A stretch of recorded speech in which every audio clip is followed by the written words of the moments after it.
eu sou Andréia Pereira, uma das sócias da All Investimentos, responsável pela parte de comunicação e marketing. E nesses últimos meses a gente vem fazendo uma série de lives com assets, com gestores, com pessoas da XP, para poder trazer bastante conteúdo aqui para os nossos clientes. Hoje a gente está recebendo o Felipe Dexheimer, ele é gerente de alocação da XP Investimentos. Bem-vindo, Felipe. A gente vai falar hoje sobre um tema que a gente sempre fala aqui na All, mas é sempre bom ouvir o especialista falando, que é diversificação. Eu vou passar a palavra aqui para o Henrique para uma breve apresentação, que é a nossa rede de produtos, e depois a gente começa nosso bate-papo. Boa noite a todos, sejam muito bem-vindos. Reforçando o que a Andréia iniciou o bate-papo de hoje, a gente procura ter muita proximidade com gestores, economistas, analistas de várias instituições do mercado e também do time da XP, o Felipe Dexheimer, que nós vamos chamar de Dex daqui para frente. Ele é o responsável pela área de alocação. Eu queria que ele desse uma breve descrição da área, quais são os conceitos, o que essa área faz, junto com o time de análise e demais componentes da distribuição da XP. Por favor, Felipe. Legal. Bom, boa noite. É um prazer enorme estar aqui com vocês, poder falar um pouco mais de perto. Acho que é sempre importante a gente tentar se aproximar e tentar tirar dúvidas dos clientes. Acho que é uma parte super importante do trabalho. Eu sei que a alocação é uma coisa que é um pouco novidade até para a maior parte dos clientes, né? Então, eu já trabalho com alocação, exclusivamente com alocação há quase 10 anos, né? Com investimentos, tirando o tempo de estagiário aí há 15 anos, quase 16. A alocação, eu fico brincando que o alocador é o chefe de cozinha, né? Então, eu sempre fico brincando que você tem, né, os especialistas de fundos e de ações dizendo quais são os bons ingredientes. Eu até ainda faço uma brincadeira adicional que você tem o time de economia dizendo qual é a estação que você está, né? Tem frutas que são boas quando estão na estação, tem frutas que quando estão na estação não são boas, tem algumas frutas que são boas sempre. Então, e aí, né, a gente recebe o pedido do cliente, né, no formato de um mandato, vamos dizer assim, né, e a gente, daí, baseado naquilo, entrega o melhor prato, equilibrado, baseado em melhores ingredientes, época correta do ano, etc. Acho que o grande desafio do alocador, né, é você justamente ser capaz de conciliar, né, os ingredientes todos com o que o cliente quer, né? Então, acho que o grande objetivo, quando a gente faz o trabalho de alocação, é justamente você entregar alguma coisa que tem um risco consistente, né? Então, qual é o horizonte daquele cliente, quanto de risco ele deveria correr para esse horizonte, por que o horizonte é esse, né? E eu passei a maior parte da minha carreira focado em clientes de alto patrimônio, né? Tem milhares de frases diferentes para falar a mesma coisa.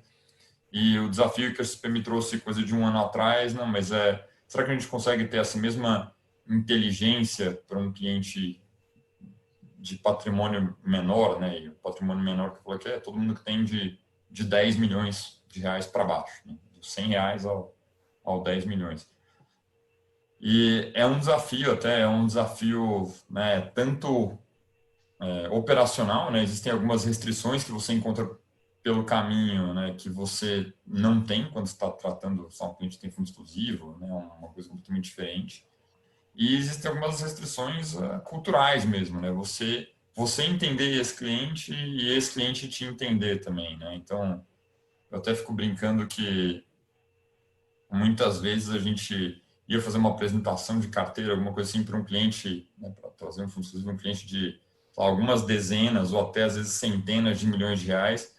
E se a nossa carteira não tinha algum item, por que você não tem, sei lá, fundos de arbitragem?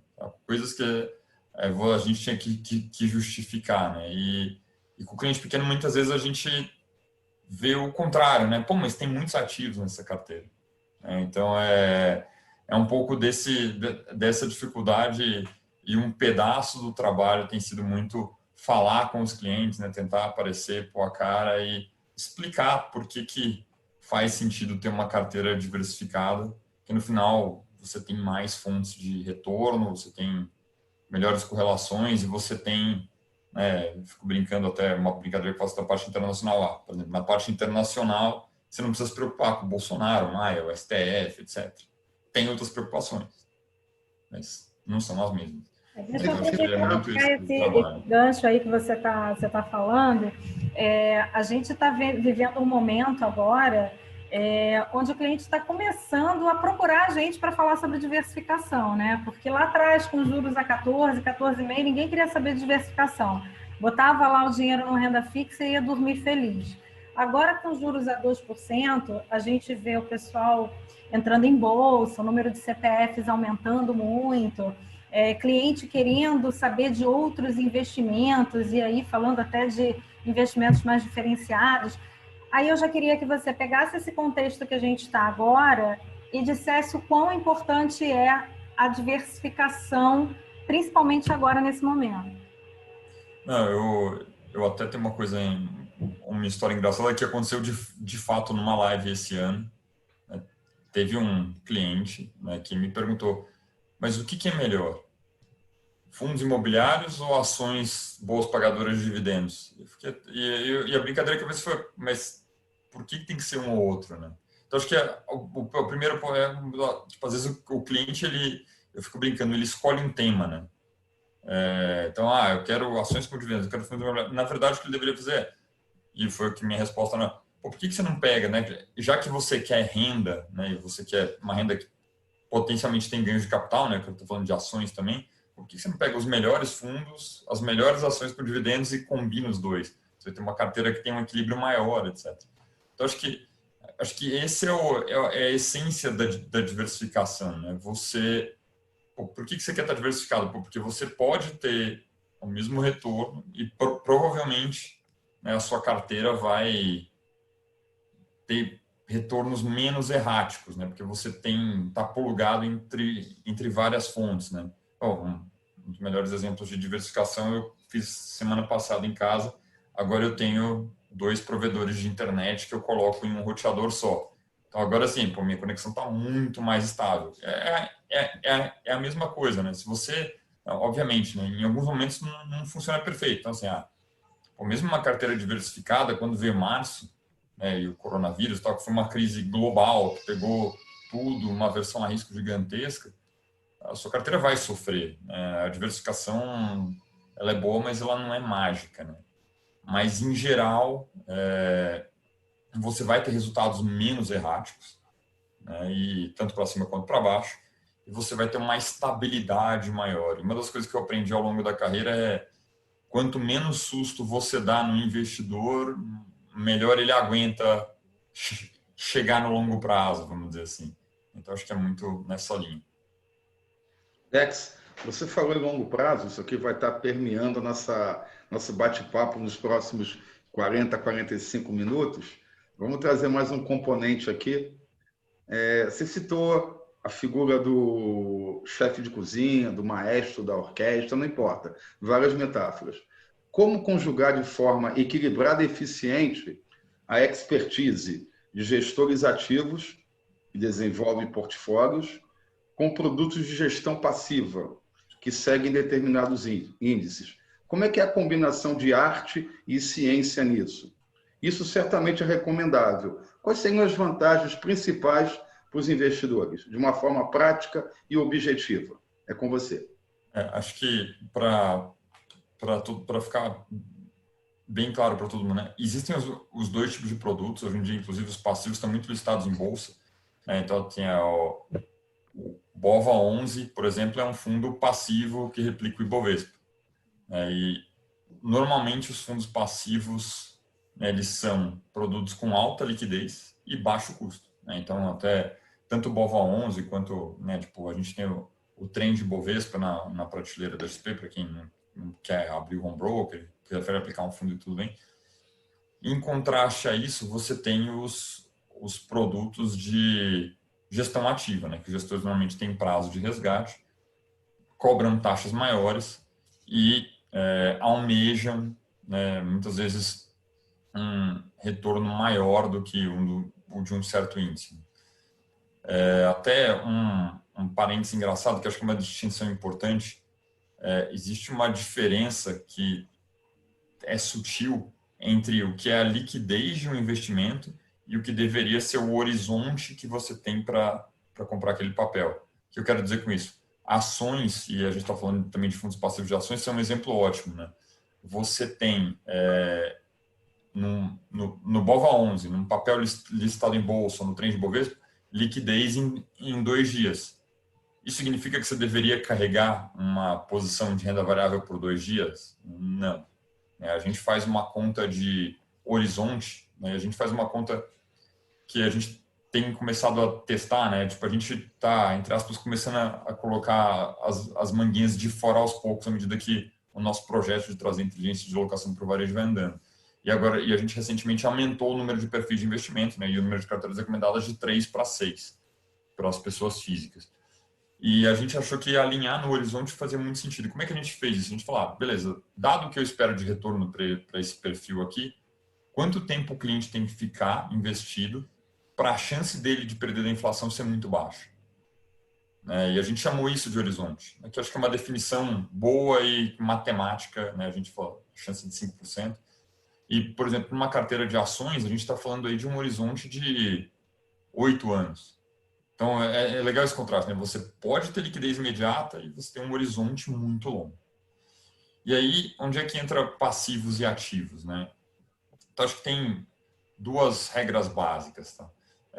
O primeiro, quando a gente constrói uma carteira, a gente pensa, pô, quanta capacidade de manobra eu quero ter?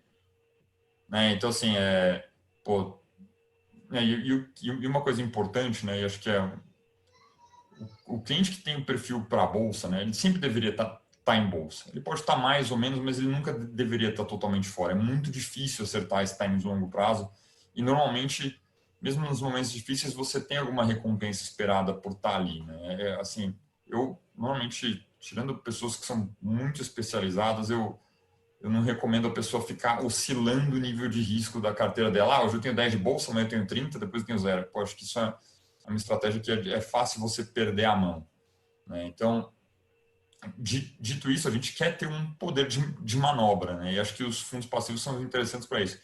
Então, se você imagina que você quer ter uns 10% da sua carteira em bolsa, mas, pô, de repente você vê que a bolsa cai muito, se vai a 12 e você acha que esses 2% você pode querer voltar, ou que os 10 que você tem, se você tiver algum receio antes da bolsa cair, você quer ir para 8, faz sentido você usar esse peso aí entre 2% e 4% em fundos passivos, né? Então, acho que esse é um uso primordial, assim, né? Dá para o investidor essa margem de manobra. Se você quiser oscilar a posição de bolsa, tiver que esperar 30 dias, você perde um pouco da previsibilidade. E acho que um outro ponto assim, até uma brincadeira, mas assim, é difícil achar bons gestores, tá?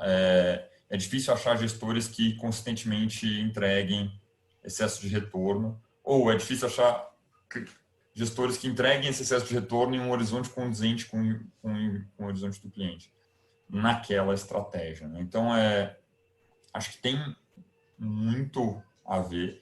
E, assim, tem clientes ou tem mercados também em que a capacidade do gestor de entregar alfa é menor, né? Então, pô, quem acompanha um pouco mais, é muito difícil para os gestores de renda variável focados em Estados Unidos baterem o S&P 500. Tem uma série de motivos acadêmicos. Então, muitos gestores, muitos investidores institucionais, até fundos de pensão, etc., têm mudado para estratégias mais passivas. Justamente, pô, já que eu não vou bater, também vou pagar menos taxa de administração, né? Então, a gente, quando pensa também que pedaço da carteira vai ser passivo e ativo, a gente também pensa muito nisso. Pô, também eu vou dar um orçamento para esse gestor, né? Ele consegue me contribuir numa razão que compense esse risco, custo, prazo de liquidez que eu estou dando para ele. Então, é muito isso que entra na conta. Deixa eu aproveitar que você pincelou aí várias vezes a questão de prazo. Qual o peso da variável tempo quando você faz uma sugestão de alocação? A gente sabe que cliente antigamente achava que longo prazo era 1 ano, né? Hoje a gente vê que o pessoal está começando a entender que longo prazo é um pouco mais. Mas o que você considera médio e longo prazo? O que a gente pode esperar de uma carteira montada para longo prazo, diferente de uma carteira montada para médio prazo? Essa é uma ótima pergunta. Ela é um pouco filosófica até, mas quer dizer, eu confesso que teve um professor de finanças na faculdade, no passado distante, que a melhor definição de curto prazo e longo prazo é quando a gente está falando de finanças corporativas. Ele falou, curto prazo é quando você tem custos fixos e custos variáveis, longo prazo é quando todos os seus custos são variáveis. Né? Então, pensando dessa maneira, né, eu vou fazer 38 anos daqui a alguns dias. Quando eu tinha 30 anos, de fato, 1 ano para mim era longo prazo, porque eu não tinha muitos custos fixos, eu morava num apartamento alugado, ninguém dependia de mim, então eu não tinha uma previsibilidade dos meus gastos. Né? Então, em coisa de 6 meses, eu podia mudar toda a minha estrutura de custos. Em 6 meses, né? Podia mudar para um apartamento menor, mais afastado, podia mudar de cidade, podia trocar de emprego e minha vida podia virar de ponta cabeça em 6 meses. Hoje em dia, né, que eu já estou casado, tenho um apartamento financiado, eu tenho um filho de 2 anos que vai depender de mim, pelo menos pelos próximos 20, provavelmente. Uhum. Eu tenho responsabilidades com minha esposa, né? Então acho que e aí eu tenho que planejar um pouco melhor, né? Dificilmente minha estrutura de custos vai mudar radicalmente num prazo de 6 meses. E ao contrário, né? Eu tenho menos margem de manobra.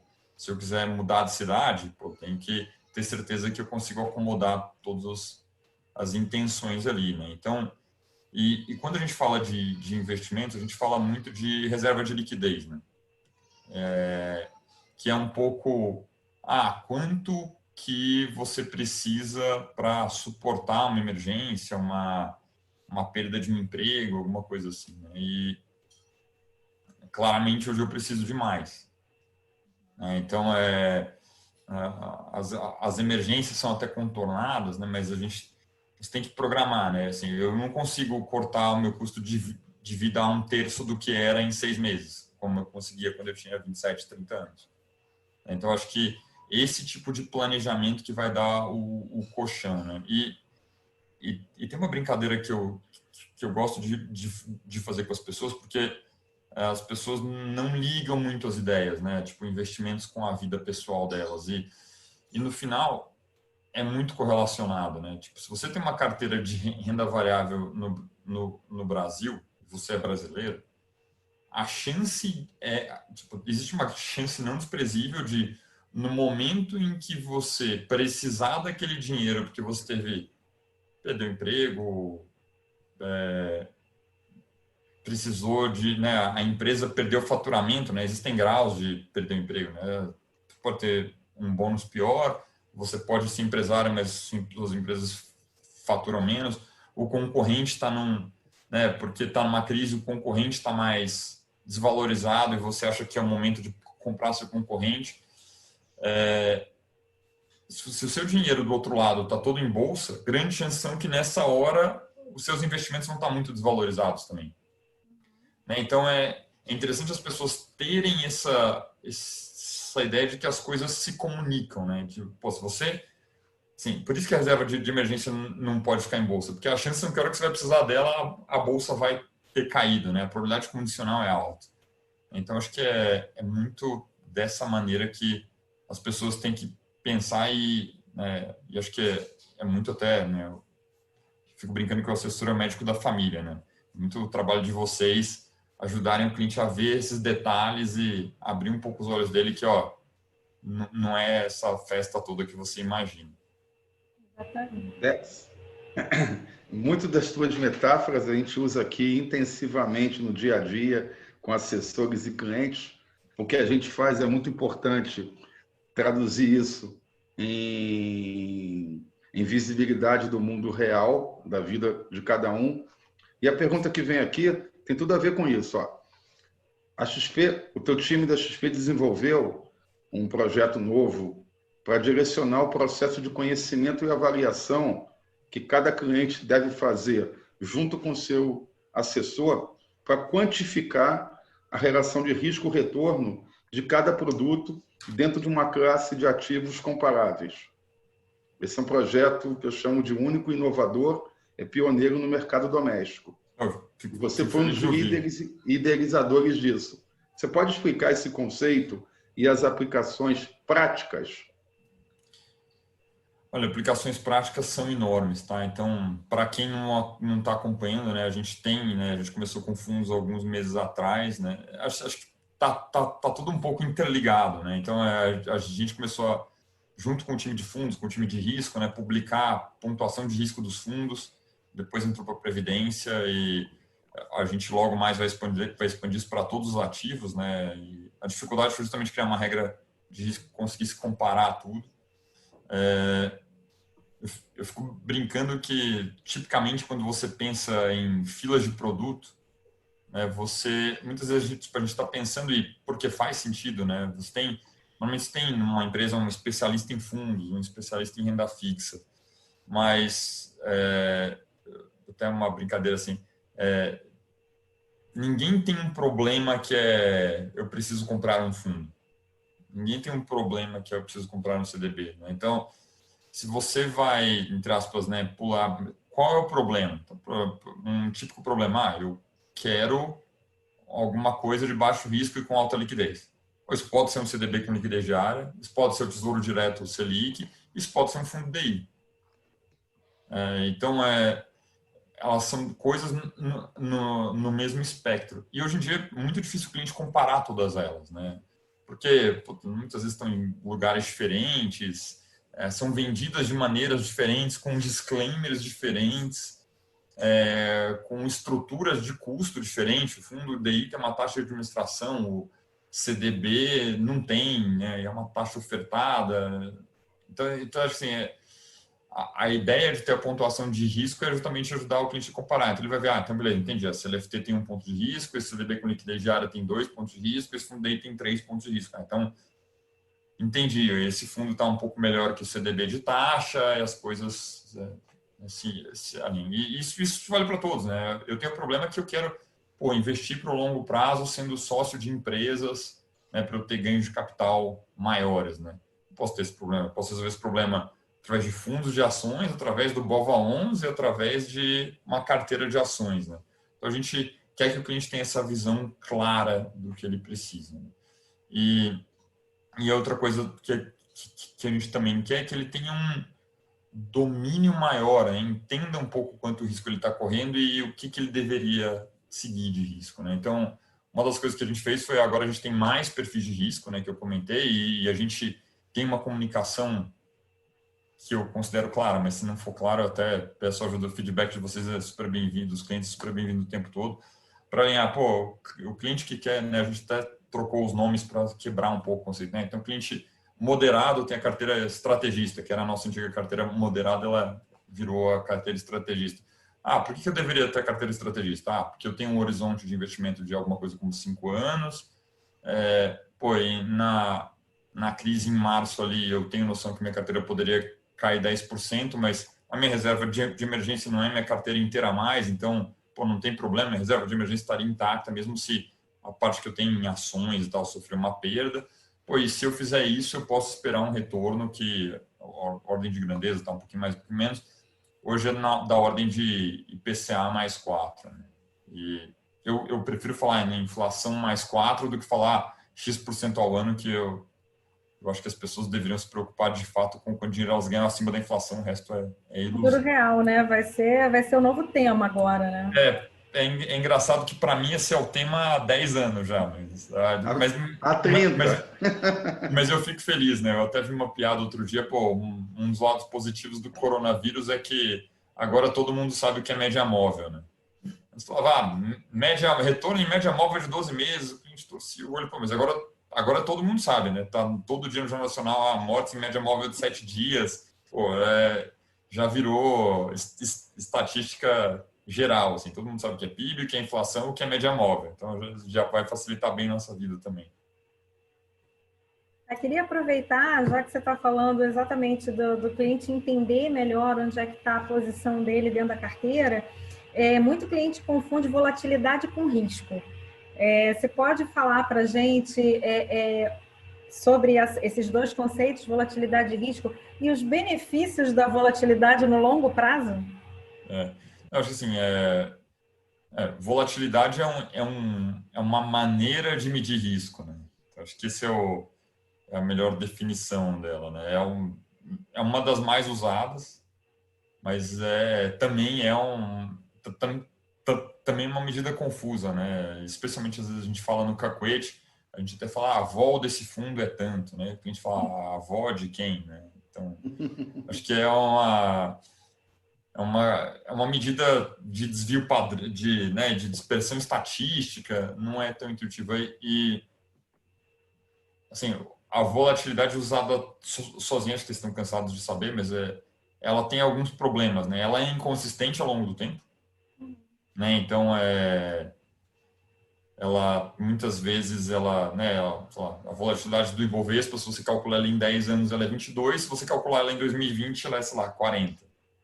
Né? Então, e não necessariamente volatil e em alguns ativos ela não é bem capturada, né? Notadamente na renda fixa, né? Que até deu bastante susto. Por exemplo, se você calculasse a volatilidade, né? Que é o desvio padrão em termos expresso em termos anuais do índice de debêntures Ambima, né, que é um índice que a gente usa bastante, que eu brinco que é o Ibovespa da dívida corporativa. Essa volatilidade era muito baixa e de repente o índice caiu 5%. Então, a volatilidade, especialmente para ativos que não são tão líquidos, ela não reflete muito bem o risco. Então, e daí existem outras maneiras, né? Tem risco de crédito, tem risco de duration. O risco de duration, boas partes das vezes, aparece na volatilidade.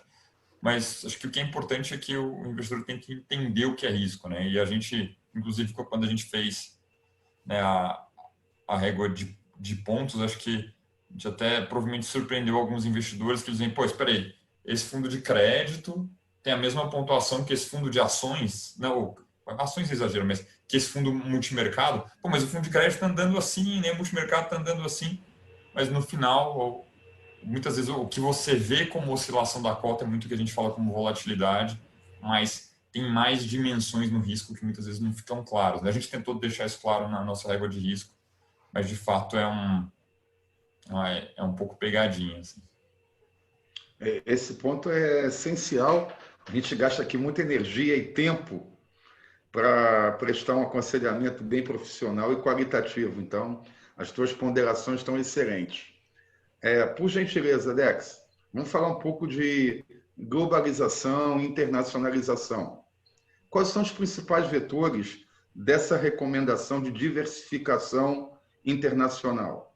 Lá fora tem o renda fixa, hedge funds, fundos de renda variável, de várias nacionalidades, com equipes altamente qualitativas. Como tal classe de ativos deve ser considerada nas alocações aqui no Brasil para os diversos perfis? Um cliente conservador pode ter produtos internacionais? Até, né, tipo, as perguntas são muito boas, né? Uma das coisas que a gente está tentando desmistificar, né, é que tipicamente você fala de investimento no exterior, a pessoa até pode falar, pô, mas não é para mim, né? Eu tenho pouco dinheiro, não gosto de correr muito risco, não sou um investidor sofisticado, né? E o que eu tenho brincado, eu estava até brincando com a Natália, que é do meu time, a gente estava escrevendo um texto sobre diversificação internacional e a gente, no bate-bola, a gente acabou chegando numa analogia que no final, e até graças ao que a gente conseguiu fazer recentemente de disponibilização de produto em prateleira, etc., a diversificação internacional, assim, você não ter nada de diversificação internacional é como você entrar numa livraria, né? Imagina, sem querer fazer propaganda mesmo, mas você entra numa livraria cultura, numa Saraiva, pois você nunca entra na seção de literatura estrangeira, né? Pô, você tem, pô, tudo bem, você pode ter alguém mais ufanista falando, não, mas na seção de literatura brasileira tem tudo, né? Tem romance, tem ficção. Pô, mas tudo bem, né? Mas você vai se privar de ler Shakespeare, né? De ler uma série de autores que são consagrados mundialmente e focar só na literatura brasileira? Não parece fazer sentido, né? Então, se você não vai fazer isso na literatura, no que você lê, por que você vai fazer isso na sua carteira de investimentos, né? E especialmente esse ano ficou muito claro, né? Acho que ficou evidente as diferenças, né? Então, assim, quando você pensa nas plataformas que a gente está usando aqui, né? A gente está numa sessão via Zoom transmitida no YouTube, né? A gente está falando de duas empresas que são listadas na Bolsa dos Estados Unidos, né? Então, e se você se restringe a investir só no Brasil, pô, tem um universo de possibilidades que você não está vendo, né? Então, se você se restringe à literatura brasileira, o único livro sobre Sherlock Holmes que você vai ler é o Xangô de Baker Street. É um ótimo livro. Mas, pô, e os livros todos do Sherlock Holmes que tem lá fora, né? Então, acho que é um caminho muito bom e no final foi entre aspas, um cruzamento feliz, né? De, pô, a gente conseguiu como empresa, né? E, pô, até os agradecimentos ao Fabiano Sintra, que é uma das pessoas que está por trás desse esforço internacional, né? Montar uma prateleira muito variada. Eu até fico brincando, assim, tem uma amiga minha que é brasileira, ela mora em Londres há muitos anos, assim, coisa de 15 anos. Eu até falei para ela, olha, e ela é especialista, eu falei para ela, o AXA High Yield está disponível para investidor pessoa física com mínimo de menos de $1.000 na plataforma da XP. Ela levou um susto. Sem taxa de entrada, sem nada. Mas como assim? Como assim, né? Então, assim, de fato o jogo mudou, né? A acessibilidade de produtos é muito maior hoje, né? E eu falar, às vezes é uma acessibilidade de produtos que às vezes um investidor na Suíça não tem, tá? Às vezes ele vai tentar comprar um fundo de alguma estratégia, vai ter taxa de entrada, vai ter uma comissão. Então, assim, o que a gente conseguiu fazer na XP esse ano foi, de fato, incrível do ponto de vista de oferta internacional. E coincidiu de que foi um bom momento para ter ativos internacionais, né? Então, quando eu cheguei na XP, a gente não tinha nada de internacional na carteira recomendada. Naquele momento, a gente colocou, né, porque tinha o cacuete, vamos colocar aqui, pensando na carteira moderada estrategista, né? Vamos colocar 4% de renda variável em dólar, só para proteger a gente, para ter a carteira um pouquinho mais diversificada para a gente começar a pôr o pé. Pô, isso lá em novembro do ano passado, teve um mês que a bolsa caiu, que a nossa carteira já se segurou, porque subiu o dólar, subiu a bolsa lá fora, porque era um problema local, pô, esse negócio subiu 10%, ajuda a defender. E no final, quando a gente chegou ali no final de março, né, que a gente estava no olho do furacão ali, a gente falou, pô, parece que as coisas vão começar a melhorar e, assim, os ativos não estão baratos só aqui no Brasil, né? E no Brasil você ainda começou a ter uma camada maior de risco político e de risco fiscal com os auxílios, né? Falou, pô, acho que é uma boa hora da gente mostrar para o investidor brasileiro que ele tem uma chance de comprar empresas de classe global e ativos de classe global na carteira dele e ele vai comprar isso a preços bons, né? Então, naquele momento, a gente começou um esforço maior de diversificação internacional. Então, quando eu entrei na XP dia 2 de setembro de 2019, a gente tinha 0 de ativos internacionais nas carteiras. E hoje, na carteira moderada, a gente tem 18. Eu acho que ele travou.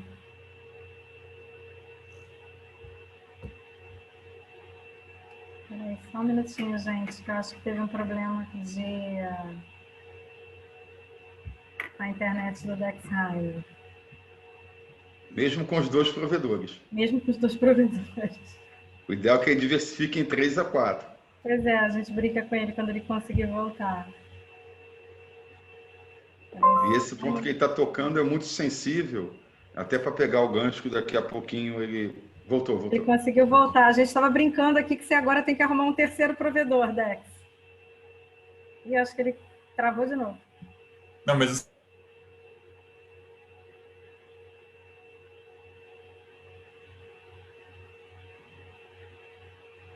ela vai deixar.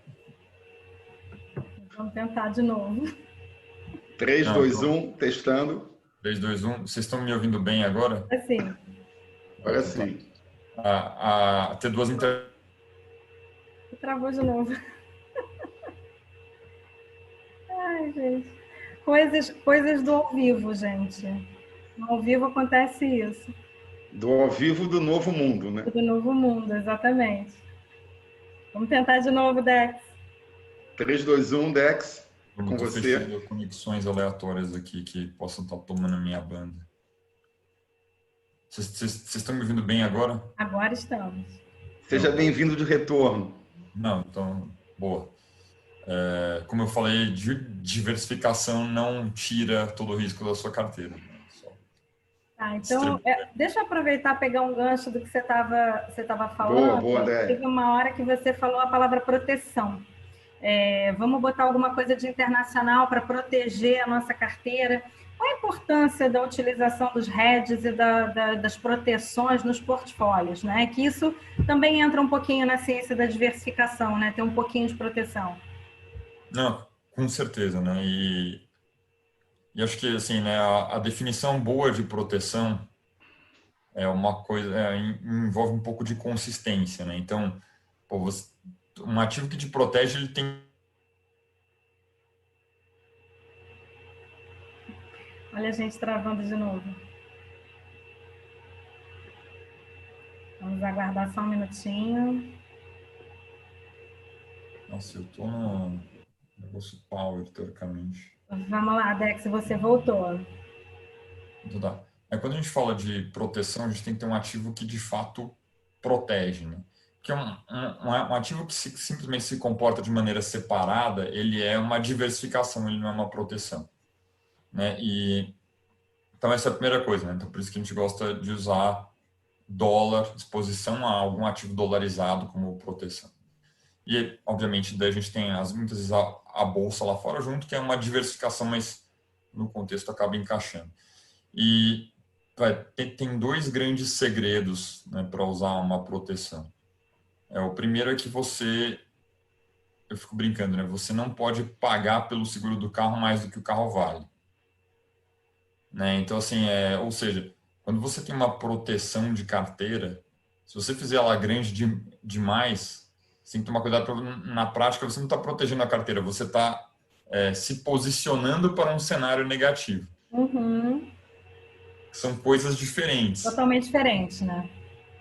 Então, assim, se você tem uma carteira, estou preocupado com o Brasil, vou adicionar uma proteção, 80% da minha carteira está em dólar. Não, calma aí. Está vendido no Brasil, né? Assim, né? A sua tese de investimento é que o Brasil vai para o buraco. Deixou de defender para especular, né? Tem os casos que você vai mudar para fora, tem outros problemas que daí é diferente que a gente está falando, está mais casando um fluxo de caixa. Mas quando a gente fala de proteger uma carteira, né, normalmente a gente tem um cenário que não é aquele. Né? Se a gente achar que o Brasil vai para o buraco, a gente vai ter 80% em dólar, mas o dólar não vai ser uma proteção, né? Ele é a tese de investimento. Então, esse é um cuidado que eu sempre falo para as pessoas tomarem, especialmente quando vem os ativos novos, né? Não, ouro é uma proteção de carteira, eu vou comprar ouro.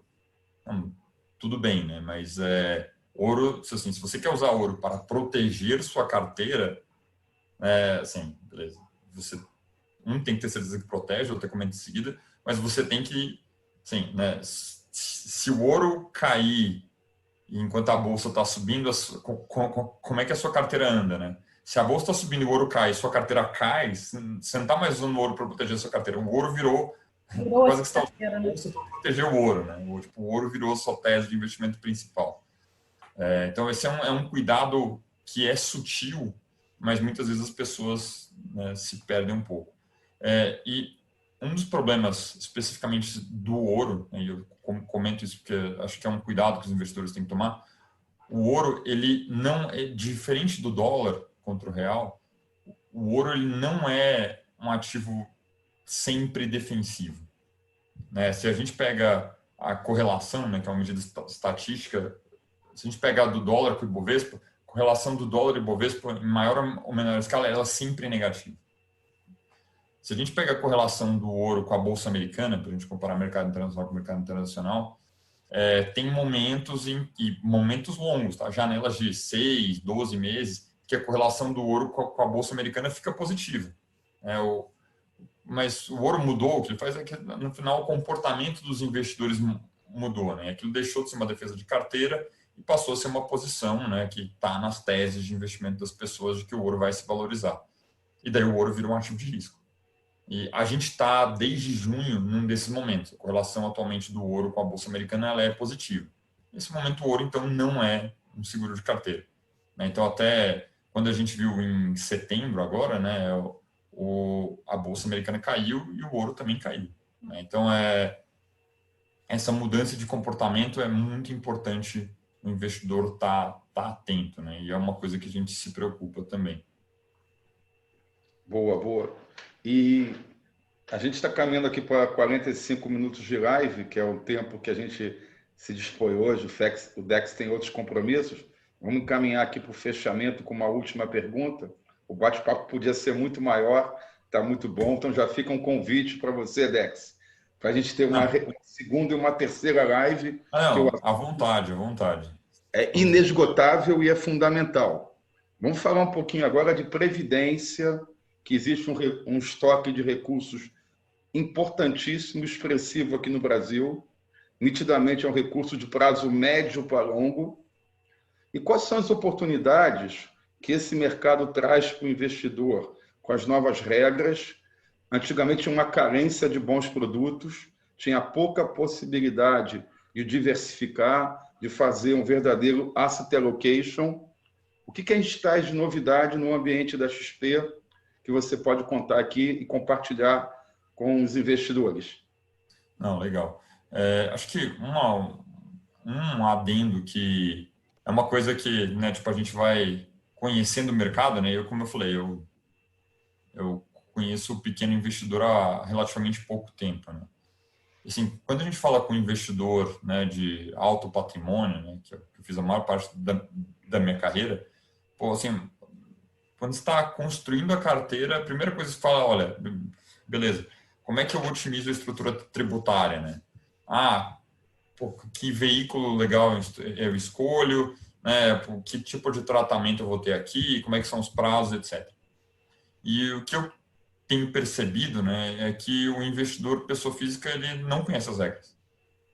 E é muito importante ter em mente que assim, o regulador brasileiro, isso acontece com vários outros países do mundo, mas especificamente no Brasil isso também acontece, o regulador, eu estou falando do governo, a Receita, ela tenta estimular investimentos por prazo mais longo. Por quê? Porque isso é bom no final para todo mundo. As empresas conseguem, né, se todo mundo está alinhado e quem pode investir por mais tempo, investe por mais tempo, as empresas captam melhor, você cria um mercado, né, mais longo, as pessoas vão carregar mais tempo e você não corre o risco de você ficar com a indústria de investimentos inteira, né, com liquidez diária.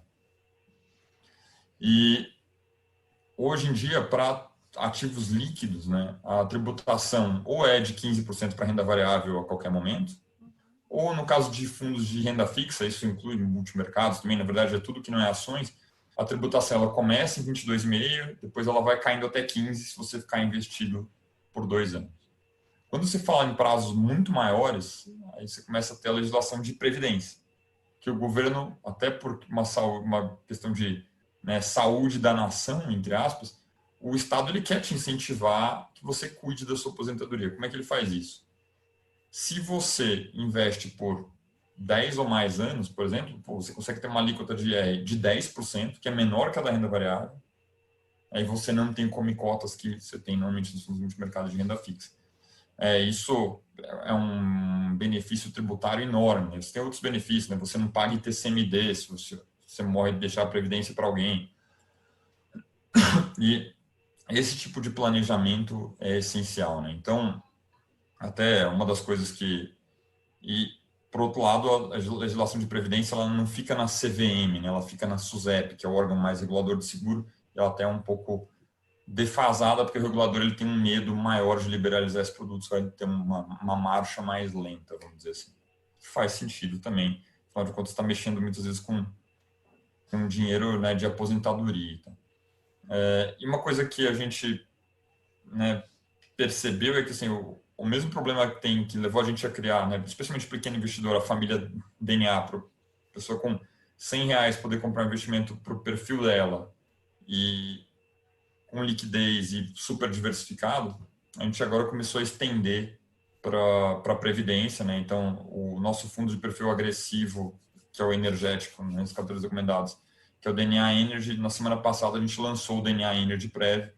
Ele, honestamente, a gente teve que fazer o fundo ele não é exatamente igual ao DNA Energy, mas ele acaba andando muito perto, porque é a mesma cabeça de diversificação, é o mesmo cenário global. Então, a gente tem diversificação internacional, mas eu preciso de diversificação internacional na minha aposentadoria. Você vai entrar numa sessão, você vai deixar de visitar uma sessão da livraria só porque você ficou mais velho? Não. Então, acho que é um produto super interessante, a gente conseguiu construir uma solução super legal e a gente quer ajudar o cliente a poder também ter mais ferramentas para planejar sua vida financeira. Perfeito. Como o Henrique falou, a gente já está aqui estourando o tempo que a gente combinou, né, Dex? Eu normalmente encerro as lives pedindo para o convidado deixar uma mensagem, algum recado, alguma coisa que você queira deixar gravado na cabeça do nosso cliente. É difícil. A gente cobriu bastante coisa, né? Mas acho que uma das que eu mais gosto, que eu gosto de falar, porque eu fico brincando que quando você dá um susto na pessoa, ela memoriza melhor a mensagem. Tem uma frase que eu falo há alguns anos para clientes que vale a pena ter em mente. Assim, o principal risco da sua carteira de investimentos é você. Né? E a André e o Henrique devem estar cansados de ver histórias assim. O cliente, ele acha que ele pode, ele vai, ele compra, coloca a bolsa, e aí a bolsa cai, ele fala, não, eu não sabia, eu esqueci que a bolsa, né, tem uma diferença entre você saber que a bolsa pode cair 20 e você passar por uma queda de 20 da bolsa. Né? E aí o investidor fala, não, pelo amor de Deus, me tira daqui. E aí a bolsa pode levar 1 ano, pode levar 3, ela volta. Mas o investidor, né, ele teve uma perda permanente de capital. Né? Então, acho que é muito importante isso. É muito importante conhecer seu perfil, né? Saber quanto você precisa separar de reserva, foi um tema que a gente conheceu. Saber por quanto tempo você pretende investir, porque isso também não limita o que você poderia comprar, mas limita o quanto de risco no geral você pode correr. Né? Então, acho que essa é a principal mensagem aqui. Perfeito, vou usar aqui nas minhas visitas e vou usar o exemplo da livraria que eu achei assim fantástico. Esse com certeza ficou aqui na minha caixinha. Henrique.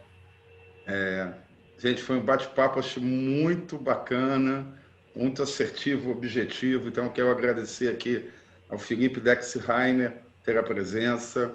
O convite para você voltar em breve já está feito.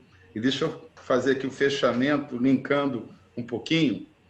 É muito importante, é fundamental que cada cliente, seu núcleo familiar ou empresarial, busque informações de qualidade para a construção de um portfólio sob medida, que seja amparado por estudos fundamentados, como o Dex abriu aqui, a ciência da diversificação, que essa ciência, junto com a arte dos melhores gestores, seja adequada aos objetivos, aos horizontes de tempo. Tempo é uma variável decisiva e muitos fatores individuais. O investimento é feito para atender bem a cada investidor. Então, aqui o time da OL trabalha em parceria com o time do Dexheimer, contato direto, para desenvolver carteiras sob medida, de forma em alfaiataria. Então, eu costumo dizer, para fechar, escolham os melhores chefes, os melhores maestros, os melhores técnicos do seu time de investimentos. Contem com a OL, estamos sempre aqui, o seu assessor está preparado para trocar um bate-papo e desenvolver tudo isso. É isso aí. Um abraço a todos. Perfeito. Até semana que vem. Muito obrigado pelo gente. espaço Muito aqui. obrigada, Dex. Obrigada para os clientes que participaram. O convite para voltar realmente está feito já. Não, E boa noite já para está aceito. É coisa de hora. Que bom, que bom. Então, eu vou marcar já. Um abraço, gente. Boa noite. Até semana que vem.